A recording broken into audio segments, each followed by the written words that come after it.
Have you ever wondered what truly grinds the gears of Michiganders? Michigan is a state filled with stunning landscapes, a very proud history, and unique culture. But like anywhere else, there are certain things that just hit the nerve with the locals, whether it's about the state and how it's perceived or the actions of visitors. These quirks will resonate with anyone who calls Michigan home or plans to. Stick around as I dive into the top 10 things that people in Michigan absolutely hate. You might learn something new or at least know what not to do next time you're here. Starting off with number one, there's no quicker way to irritate a Michigander than to butcher the pronunciation of their cities and landmarks. It's Mackinac, not Mackinac. It's Ypsilanti, not Ypsilanti. Michiganders have a deep pride in their state's unique names, no matter how hard it is to say, and they expect others to show the same respect, or at least try, and even then, it might not cut it. Imagine a tourist strolling into a local diner and confidently ordering a Mackinac burger, while the entire room collectively starts chucking burners at them.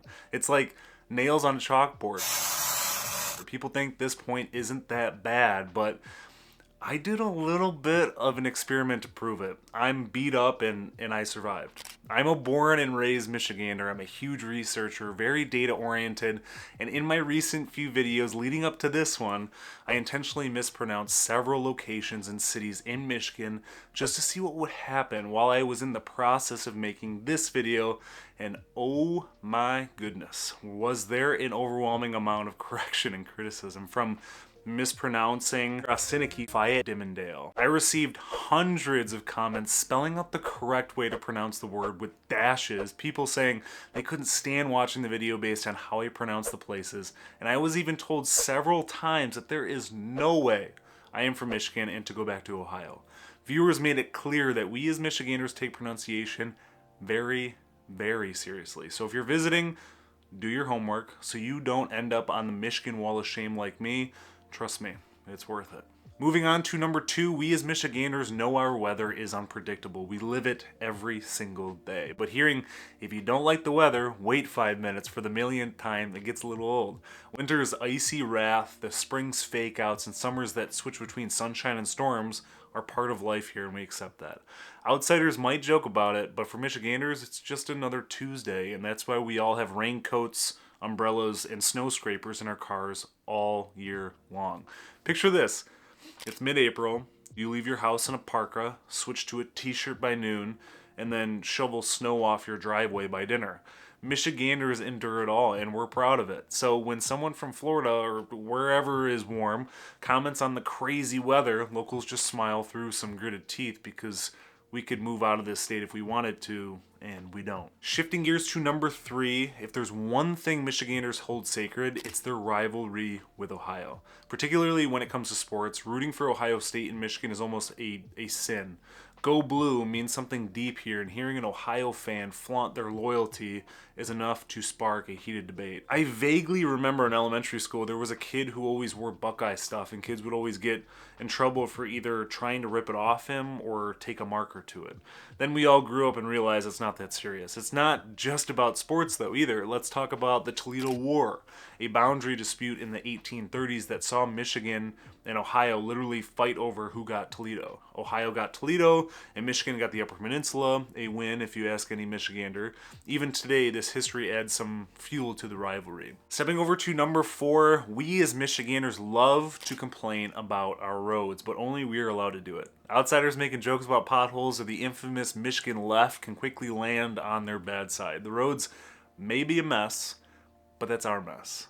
And if you're not from here, keep your comments to yourself. We're okay to pop a tire once in a while and redo a strut in a car if need be. Driving in Michigan is truly a survival skill. From swerving around craters that could swallow a small car to mastering the Michigan left, a U-turn in disguise as a traffic maneuver, locals know the struggle. Outsiders pointing out feels like rubbing Detroit salt in the wound. In a survey, Michigan ranked among the worst states for road quality, and the locals know it. We also know how to navigate the quirks better than anybody else, too. Heading into number five, Michiganders are proud of their hand maps. Show them your palm, and they can point out exactly where they live, where they're traveling, and everything else within the state. Outsiders who dismiss this tradition or fail to understand its practicality are often met with a mix of frustration and pity, to put nicely. Picture this: a local patiently explains the hand map to a visitor, only to have them whip out their phone and say, "I'll just Google it." The audacity of these people. The hand map isn't just a quirky tradition, it's a point of pride and a symbol of Michigan's identity. It's a instant visual. There is just nothing better than that, truly. I mean, if the world goes dark tomorrow, what are we going to use for a map? Think about it.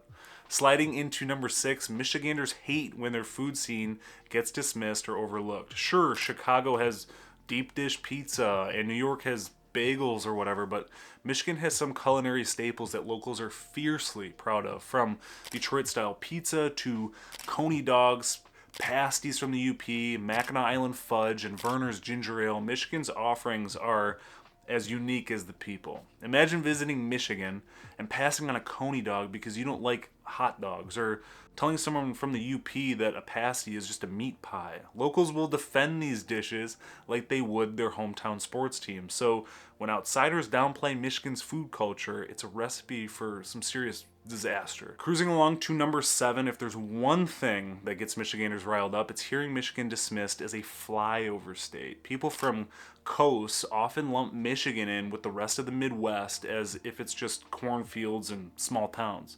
Locals know better. Michigan is home to vibrant cities, stunning natural wonders, and a legacy of innovation that helped shape the nation. Whether it's the auto industry in Detroit, the tech boom in Ann Arbor, or the world-class beauty of the Great Lakes, we're proud of the state's contributions. Hearing someone say, "What's even in Michigan?" feels like an insult to everything we cherish, but that's okay. We can be secret and hidden over here. Switching gears to number 8, Michigan is home to pristine lakes, lush forests, and breathtaking dunes. Locals take conservation seriously, and tourists who litter or fail to follow basic etiquette at these natural landmarks often find themselves in hot water with Michiganders. Imagine hiking at the Sleeping Bear Dunes and seeing someone carve their initials into a tree. That's the kind of thing that makes locals see red. If you're visiting, pack it in and pack it out. On top of the wonderful landscapes, we need to talk about the lakes. Drifting into number 9, people outside Michigan often underestimate the Great Lakes, dismissing them as just lakes. For Michiganders, these are freshwater seas with immense beauty and power to them. Hearing someone call Lake Michigan a big pond is almost offensive. If anything, they're oceans without salt. The Great Lakes aren't just any bodies of water. They hold 20% of the world's fresh surface water supply. They're so vast that staying on the shores feels more like staring out at an ocean than a lake, as I mentioned. These lakes generate storms, support shipping industries, and provide stunning recreational opportunities. From kayaking along the pictured rocks to catching sunsets over Lake Superior, the lakes are an integral part of Michigan's identity. To dismiss these lakes as ordinary is to overlook how truly fascinating they are. They define the state's geography, culture, and economy, and locals take great pride in these natural wonders. And finally, wrapping up with number 10, Detroit's reputation. Detroit's reputation has improved, but some outsiders still cling to outdated stereotypes about it being a city in ruins. We as Michiganders are fiercely defensive of Detroit's rich history, vibrant culture, and ongoing revitalization. Is it perfect? No, it's getting there, of course, but from its roots as the cradle of the American automotive industry to the status as a hub for art, music, and food, Detroit is a city that is definitely on the rise. The revitalization of neighborhoods like Corktown and Midtown shows the city's true resilience. Historic landmarks like the Guardian Building and the Detroit Institute of Arts showcase the blend of history and culture that Detroiters hold dear. Events like the Detroit Jazz Festival and Motor City Pride further highlight the city's diverse and dynamic spirit too. While the challenges remain, Detroit is far from the ghost town that some outsiders imagine. The ongoing investments in infrastructure, local businesses, and community programs are clear signs of a bright future. Reducing Detroit to its struggles is not only unfair, but ignores the incredible progress and potential of this storied city. Michigan is full of pride, quirks, and passion. From its unique pronunciation rules, Rosiniki, Fayette, Dimondale. To its stunning natural beauty, there's a lot to love. Some things to dislike too, and a few things that just hit that nerve. But I wanted to ask, what did I miss? Are there other things that Michiganders can't stand? Drop your thoughts in the comments below. If you're thinking about moving to Michigan in one day or a million, feel free to reach out anytime. I also have a link to the Living in Michigan newsletter to give you insight on all things Michigan, so be sure to subscribe so you never miss out. Thanks for watching. Till next time.